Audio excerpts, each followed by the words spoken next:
Hello আমার দুষ্টুমিষ্টি বন্ধুরা, কেমন আছো তোমরা? আশা করি ভালোই আছো। তোমাদের জন্য নিয়ে এলাম আরও একটি মজাদার ভিডিও। আজকের গল্পটি শুনলে তোমাদের দাঁড়িয়ে যাবে, তাই গল্পটি শোনার আগে অবশ্যই হেডফোন ব্যবহার করো। চলুন মূল গল্পে যাওয়া যাক। বন্ধুরা, আমার বিয়ে হয়েছিল প্রায় ৩ বছর আগে। আমার স্বামী বিদেশে থাকেন, যার ফলে তার পক্ষে পরিবার নিয়ে থাকা সম্ভব হয় না। আমার স্বামী পিতামাতার এক সন্তান, তাই আমায় আমার শ্বশুর শাশুড়ির সাথে শ্বশুর বাড়িতেই বাস করতে হয়। বর্তমানে আমার ২-৫ বছর বয়স। দিনের পর দিন স্বামীকে ছেড়ে সন্ন্যাসিনীর জীবন কাটাতে আমার খুবই কষ্ট হচ্ছিল, কিন্তু আমার পক্ষে সহ্য করা ছাড়া আর কোনো উপায় ছিল না। বিয়ের পর শ্বশুরবাড়িতে গিয়ে প্রথম সাক্ষাতেই আমার সন্দেহ হয়েছিল আমার শাশুড়ি মায়ের চেয়ে শ্বশুর বাবার বয়স অন্তত ১-০ বছর কম। বাবা যথেষ্ট দৃঢ়ভাবে নিজেকে শক্তিশালী রেখেছেন, সেখানে শাশুড়ি মা বার্ধক্যের দৌড়গোড়ায় পা দিয়ে ফেলেছেন। বাড়িতে নতুন কারণে আমি কাউকেই আমার মনের কথা প্রকাশ করতে পারিনি। কিছুদিন বাদে আমি জানতে পারলাম আমার শাশুড়ি মার দ্বিতীয় বিবাহ হয়েছে, তার প্রাক্তন স্বামীর সন্তান। আমার বর তখন অভাবের সংসার সামলানোর জন্য শাশুড়িমা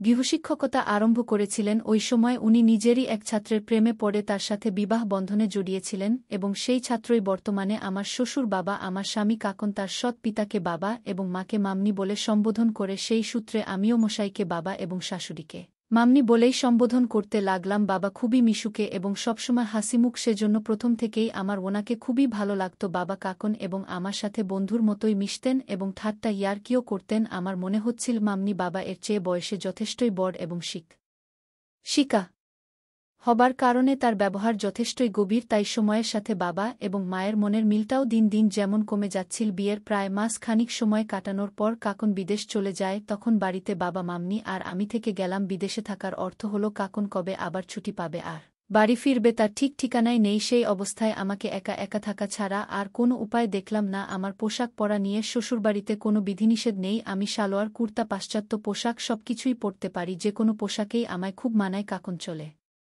যাবার পর বাবাই আমার পরম বন্ধু হয়ে উঠলেন এবং আমি কেনাকাটা করার জন্য ওনার সাথেই বাজারে যেতে লাগলাম। বয়সের বেশি পার্থক্য না হবার কারণে কোনো অচেনা লোকের পক্ষে আমাদের দুজনকে দেখে বোঝার উপায় ছিল না যে আমরা শ্বশুরপুত্র। বাবা আমার সমস্ত সাজসজ্জা এবং প্রসাধনের সামগ্রী আমাকে দিয়েই পছন্দ করিয়ে কিনে দিতেন। এইভাবে একদিন সন্ধ্যায় আমি এবং বাবা কেনাকাটা করার জন্য বাজারে গেছিলাম। ফেরার পথে তুমুল বৃষ্টি নামা বাধ্য হয়ে আমাদের দুজনকে একটা সাইকেল রিকশায় চাপতে হলো এবং মাথার ঢাকা তুলে সামনের পর্দাটা নামিয়ে দিতে হলো। এই প্রথম আমি বাবাইয়ের পাশাপাশি বসলাম।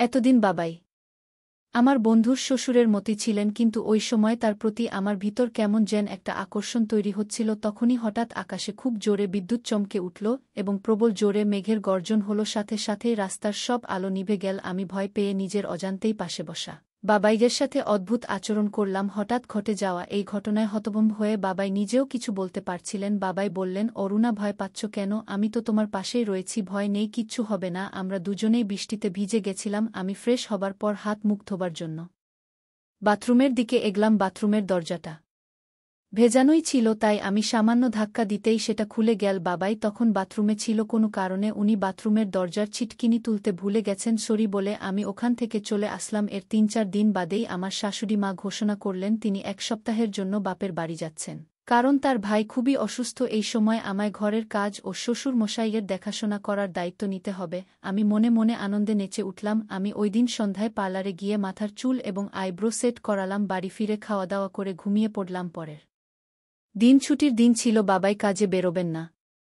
সকালেই মামনি তার বাপের বাড়ি চলে গেলেন এবং বাড়িতে আমি আর বাবাই রয়ে গেলাম। কিছুক্ষণ বাদে বাবাই স্নানের জন্য প্রস্তুত হলেন। এরপর বাবাই স্নানে চলে গেলেন। বাবাই স্নান হয়ে যাবার পর আমি স্নানে ঢুকলাম। ওই সময় বাথরুমের লাগোয়া ঘরে বসে বাবাই কাগজ পড়ছিলেন। আমি বাবাইদের পাশে গিয়ে বসলাম। আমি বললাম, আমাকে তোমার কেমন লাগে? আমি কি সত্যিই সুন্দরী? আমার থেকে তোমার বয়স এমন কিছু বেশি নয়। বাবাই পুত্রবধূর এমন কথায় থমথ খেয়ে বললেন, তুমি সত্যিই সুন্দরী। আমি মুচকি হেসে বললাম, ব্যাস এইটুকু প্রশংসা? বাবাই একটু ইতস্তত করে বললেন, না, সে কথা নয়। তোমার প্রশংসা সারাদিন সারারাতেও শেষ করা যাবে না। আসলে তোমার আর আমার সম্পর্ক একটা পাঁচিলের মতো, যেটা অতিক্রম করতে গেলেই লোকের চোখে খারাপ বলে মানা হবে। আমি হেসে বললাম, বাবাই, আমার আর তোমার সম্পর্ক লোক সমাজে যা বলেই গণ্য হোক না কেন, আমার তাতে কিছু যায় আসে না। মামনি এবং তোমার বয়সের যা পার্থক্য আমি স্পষ্ট বুঝতে পারছি। উনি এখন তোমায় ভালো সময় দিতে পারছে না। আমার কথা শোনার পর বাবাই বেশ ত্রস্ত হলেন এবং আমার প্রতি তার ইতস্ততা অনেকটাই কমে গেল। বাবাই আমাকে অবাক করে দিয়ে বলল, তুমি আমায় আবার আমার হারানো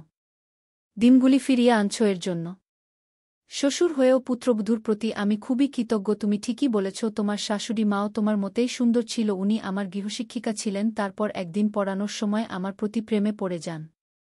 আমি স্বনির্ভর হতেই দুজনের স্বেচ্ছায় বিয়ের বন্ধনে বাধা পড়ে যাই। যাই হোক, আমার শূন্য জীবনে বাবাই তখন আলো হয়ে আসলেন। আমি ঘড়ির দিকে তাকালাম, দুপুর পেরিয়ে গেছে। মধ্যাহ্নভোজনের পর বাবাই শুয়ে বিশ্রাম করছিলেন। বিকেল বেলায় বাবাই আমাকে বললেন, চলো আমরা দুজনে একটা সিনেমা দেখে আসি। আমি সাথে সাথেই রাজি হয়ে গেলাম, কারণ সিনেমা আমার কখনো যাওয়ার সুযোগ হয়নি। আমি বাবাইকে জিজ্ঞেস করলাম, তাহলে দেরি কেন, তাড়াতাড়ি রেডি হয়ে যান। এরপর আমরা তাড়াতাড়ি রেডি হয়ে তার সাথে তার বাইকে সিনেমা হলের দিকে রওনা দিলাম। সিনেমা হলের ভিতরটা ফাঁকা ছিল। আমি আর বাবাই আশেপাশে ফাঁকা জায়গা দেখে পাশাপাশি বসলাম। জানো বৌমা, আমাদের বিয়ের আগে থেকেই আমি অনেকবার তোমার শাশুড়ি মায়ের সাথে এই সিনেমা হলে এসেছিলাম। আমি যখন গ্র্যাজুয়েশন করছিলাম তখন তোমার শাশুড়ি মা আমার গৃহশিক্ষিকা ছিল। ওই সময় সে খুবই সুন্দরী ছিল। বাবাই আরও বললেন, তোমার শাশুড়ি মা তখন আমায় আশ্বাস দিয়েছিল, আমি প্রতিষ্ঠিত হতে পারলে সে আমায় বিয়ে করবে, এবং আমি প্রতিষ্ঠিত হতেই সে আমায় বিয়ে করে নিয়েছিল। তারপর টানা 5 বছর ধরে আমরা সংসার করে যাচ্ছি। সিনেমার শেষে আমরা দুজনে একটা ভালো রেস্টুরেন্টে রাতের খাওয়া সেরে বাড়ি ফিরলাম। সদর দরজা বন্ধ করার পরেই বাবাই তার রুমে চলে গেল,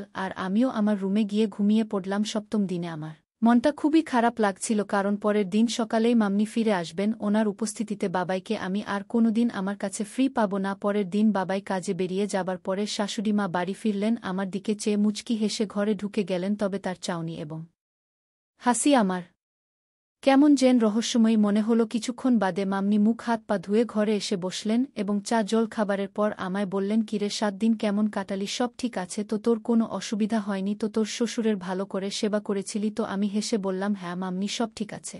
7 দিন আমি আর বাবাই খুবই ভালো কাটিয়েছি, কোনো অসুবিধা হয়নি। মামার শ্বশুর এখন ভালো আছেন তো? মাম্মি হেসে বললেন, হ্যাঁ রে, তোর মামার শ্বশুর এখন ভালো আছে। তারপর যে কথাটি বললেন সেটা শুনে আমার মাথা ঘুরে গেল। মাম্মি হেসে জিজ্ঞেস করলেন, হ্যাঁ রে, তোর শ্বশুর তোকে কষ্ট দেয়নি তো? উফ, মাম্মি আবার কি প্রশ্ন করছে সে? মনে মনে কি ভাবছে? তাহলে সে কি আমার আর বাবায়ের গত 7 দিনের সব কথা বুঝতে পেরেছে? আমি থতমত খেয়ে যেন বোবা হয়ে গেছিলাম। মাম্নি আবার বললেন, শোনো, আমি সব জানি এবং সব বুঝতে পেরেছি। আমি নিজেই এটা চেয়েছিলাম। আমার বয়স হয়েছে ঠিক তেমনি বিয়ের 1 মাস পর থেকে কাজে যোগ দেবার ফলে ছেলে বাড়িতে থাকতে পারেনি। আমি সেটা বুঝতে পেরে ইচ্ছে করেই 1 সপ্তাহের জন্য বাপের বাড়ি গেছিলাম, যাতে আমার অনুপস্থিতিতে তুই আর তোর শ্বশুর পরস্পরের সেবা করতে পারিস। তোর মুখ চোখে সুখের অভিব্যক্তি দেখে আমি বুঝতে পেরে গেছি আমি আমার উদ্দেশ্যে সফল হয়েছি।